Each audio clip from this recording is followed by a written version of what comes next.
Hello everyone, मैं Anita Thakur. Welcome to my YouTube channel. और आज हम लोग पढ़ने वाले हैं class 10th political science chapter 4 जो है उसको डिस्कस करेंगे, जिसमें हम लोग जेंडर की बात करेंगे, रिलीजन की बात करेंगे और कास्ट की बात करेंगे।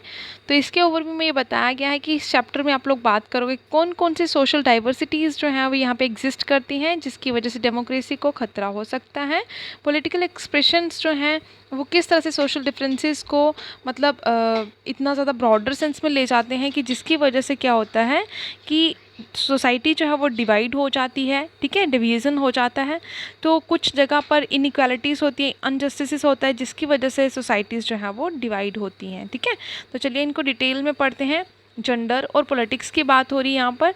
तो सबसे पहले अगर हम लोग बात करें डिस्कशन को, तो यहाँ पर बताया गया है कि डिस्कशन से ही हम लोग को जेंडर डिवीज़न की बात करनी है। इससे हमें ये पता चलता है कि ये जो ये जो सोशल डिवीज़न है वो कौन सी फॉर्म में है। Form of hierarchical social division, जो कि हर एक जगह देखा जा रहा है, हर एक जगह देखा जाता है। लेकिन इसको पॉलिटिक्स ने जब इसको स्टडी करा तो इसको एक अलग ही तरह से रिकॉग्नाइज़ करा, इसको एक अलग ही पहचान दे दी, जिसको जेंडर डिवीज़न कहा गया, जिसको ये अंडरस्टैंड किया गया, जिसको इस तरह से समझा गया कि ये एक नेचुरल फिनोमिना है, ये कभी भी चेंज नहीं हो सकता, अनचेंजेबल है। और उसके बाद ये बताया गया कि ये किसी भी तरह के बायोलॉजिकल कंसेप्ट पर बेस्ड नहीं है, और ये मतलब कहीं ना कहीं सोशल एक्सपेक्टेशंस और स्टीरियोटाइप मतलब ऐसा ही है ये, ठीक है। तो उसके बाद यहाँ पर बात करी जा रही है पब्लिक एंड प्राइवेट डिवीज़न की, कि ये पब्लिक और प्राइवेट डिवीज़न क्या होता है। जैसा कि आप लोगों को अच्छी तरह से पता है, बॉयज़ एंड गर्ल्स जो हैं उनको अलग अलग रिस्पॉन्सिबिलिटीज़ जो है वो दी जाती हैं। जैसे मोस्टली कहा जाता है कि वुमेन जो है उनकी मेन रिस्पॉन्सिबिलिटी है कि उनको हाउस वर्क करना है, मतलब घर का काम करना है और बच्चों की देखभाल करनी है, ठीक है।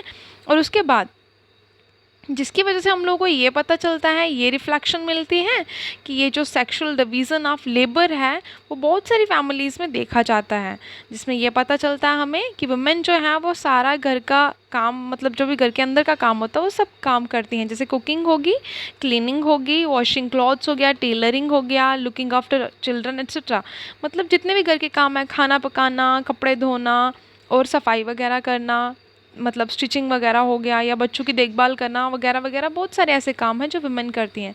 लेकिन मेन जो हैं वो क्या करते हैं, घर के बाहर के काम करते हैं, जिससे कि वो अपनी अर्निंग को कॉन्टीन्यूसली करते रहते हैं, ठीक है।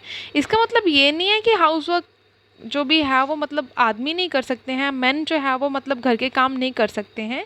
इसका हम लोग यही बोल सकते हैं, सिंपली लोगों का ये मानना है, ये सोचते हैं कि वुमेन जो है वो सिर्फ घर के कामों को ही अच्छी तरह से अटेंड कर सकती हैं, उनको मैनेज कर सकती हैं, ठीक है। देन यहाँ पर बताया गया, जब बात आ जाती है कि ये पेड जॉब्स की बात आती है कि हाँ किसी मतलब कुकिंग करने के पैसे मिल रहे हैं, स्टिचिंग करने के पैसे मिल रहे हैं, तो वुमेन वहाँ पर इतनी ज़्यादा पार्टिसिपेट नहीं करती हैं जितने कि मेन पार्टिसिपेट करते हैं। मेन जो है वो काम करते हैं ताकि उनको पैसा मिले, जॉब उनकी होती है ये। तो आप लोगों ने देखा होगा मोस्टली जो टेलर्स हो गए, कुक्स हो गए, होटल्स में वो क्या करते हैं, आदमी ही होते हैं, वहाँ पर वुमेन नहीं होती है। इससे हम लोग ये पता कर सकते हैं कि वुमेन जो हैं उनको घर से बाहर जाने के लिए मतलब अलाउंस नहीं मिलती है ताकि वो घर से बाहर जाके काम कर सकें। अगर हम लोग बात करें विलेजेस की, तो वुमेन जो है वो घर से बाहर जाती है पानी लेने के लिए, फ्यूल को इकट्ठा करने के लिए वो जाती हैं, और फील्ड्स में खेतों में काम भी करती हैं। और अगर हम लोग अर्बन एरियाज़ की वुमेन की बात करें, तो अर्बन एरियाज़ की जो पुअर वुमेन हैं, ठीक है, जो गरीब औरतें हैं, वो क्या करती हैं, वो डोमेस्टिक हेल्पर का काम करते हैं मिडिल क्लास होम्स में। मतलब जहाँ पर विमेन जो है वो वर्किंग है, ऑफिस चलाती हैं या कोई अदर गवर्नमेंट जॉब करती है या कुछ भी इस तरह से, तो वहाँ पर उनको एज अ हेल्पर की नीड हो सकती है। तो वहाँ पर वो क्या करती हैं, वो जाके उनकी मतलब हेल्प करती हैं। तो अगर हम लोग बात करें मेजॉरिटी जो है वुमेन की, उनको पेड वर्क करते हैं ताकि वो मतलब कुछ हद तक कहा जाता है कि maximum majority of the women जो है वो पेड वर्क करती हैं, मतलब एज अ डोमेस्टिक लेबर का ही वो काम करते हैं, लेकिन उनके काम की कोई वैल्यू नहीं होती है, उसे किसी भी तरह की रिकॉग्नाइजेशन जो है वो बिल्कुल भी नहीं मिलती है। इससे ये पता चलता है कि ये डिवीज़न ऑफ लेबर है, जिसमें कि हाफ ऑफ द वुमेन जो है वो ह्यूमैनिटी कॉन्स्टिट्यूट करती हैं। उनका पब्लिक लाइफ में एक अलग ही सेपरेट रोल है। स्पेशली अगर हम लोग बात करें पॉलिटिक्स, तो पॉलिटिक्स में वुमेन का रोल जो है वो बहुत ही कम देखने को मिलता है। बहुत सारी सोसाइटीज़ में उनको कुछ राइट्स जो हैं वो भी प्रोवाइड नहीं है। तो अर्लियर अगर हम लोग बात करें, पहले क्या होता था, जो मेन थे उन्हीं को पार्टिसिपेट किया जाता था, मतलब उन्हीं को ही अलो किया जाता था, सिर्फ उन्हीं को अनुमति होती थी कि वो पब्लिक अफेयर्स में क्या कर सके, पार्टिसिपेट कर सके, वो वोट कास्ट कर सके, कंटेस्ट कर सके, पब्लिक ऑफिसेस मतलब जो है उनको रन कर सके। और ग्रेजुअली यहाँ पर बताया गया ये जो जेंडर इशू है उसको पॉलिटिक्स में रेज़ किया जाता था।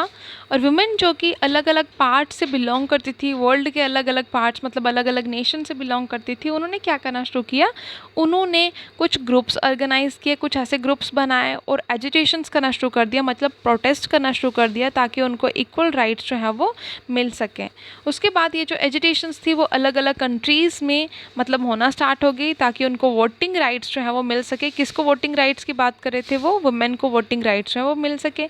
और यही जो एजिटेशंस थी उनमें ये बताया गया कि उन्होंने डिमांड किस चीज़ की करी, वुमेन जो थी जितने भी अदर नेशंस की, उन्होंने डिमांड करी कि हमें पॉलिटिकल जो भी राइट्स होते हैं वो मिलने चाहिए, उनको इन्हांस किया जाना चाहिए और जो वुमेन का स्टेटस है उसको थोड़ा सा इम्प्रूव किया जाना चाहिए। ठीक है। और उसके बाद उन्होंने कहा कि उनका एजुकेशनल सिस्टम, उनकी कैरियर अपॉर्चुनिटीज़ जो हैं उसमें भी उनको कहीं ना कहीं थोड़ी राइट्स जो है वो प्रोवाइड होने चाहिए। और बाद में कहा गया मोर रेडिकल वुमेन्स जो थी, मतलब जो बहुत ज़्यादा एक्टिव वुमेन थी, उन्होंने मूवमेंट्स चलाई। उनका मेन मोटिव ये था कि हम लोग को इक्वालिटी मिलनी चाहिए फैमिली में भी और साथ में पर्सनल इक्वालिटी उनको जो है वो मिलनी चाहिए। और ये जो मूवमेंट्स जो वुमेन के द्वारा चलाई गई उनको फेमिनिस्ट मूवमेंट कहा जाता है। ठीक है।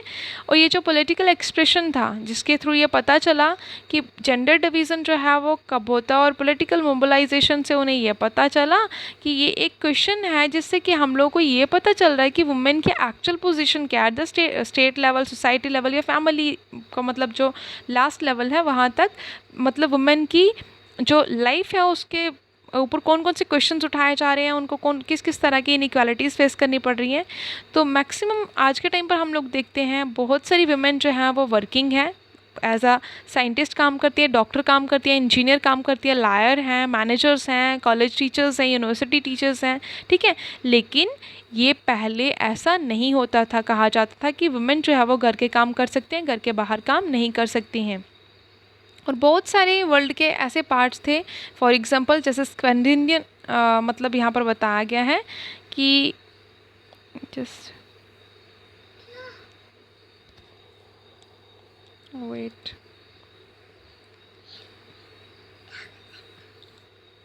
हाँ यहाँ पर बताया गया है स्कैंडिनेवियन कंट्रीज़ थी जैसे स्वीडन हो गया, नॉर्वे हो गया, फिनलैंड हो गया, वहाँ पर वुमेन की पार्टिसिपेशन जो थी वो बहुत ही ज़्यादा थी। और अगर हम लोग अपनी कंट्री की बात करें वहाँ पर वुमेन की पार्टिसिपेशन जो है वो इतनी ज़्यादा नहीं है, वो लैग मच बिहाइंड या मतलब बहुत पीछे है।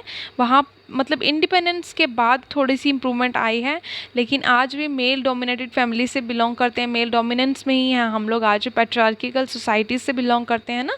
तो वुमेन जो है उनको कहीं ना कहीं बहुत ज़्यादा डिसएडवांटेजेस मतलब फ़ेस करनी पड़ रही है, डिस्क्रिमिनेशन फ़ेस करना पड़ता है, ऑपरेशन जो कि अलग अलग वे से उनको फेस करना पड़ता है। तो कल हम लोग इनके कुछ वेज़ पढ़ेंगे जिनके बेसिस पे वुमेन के साथ डिस्क्रिमिनेशन होता है। आई होप आप लोग को समझ में आया होगा। Thanks for listening and may God bless you all.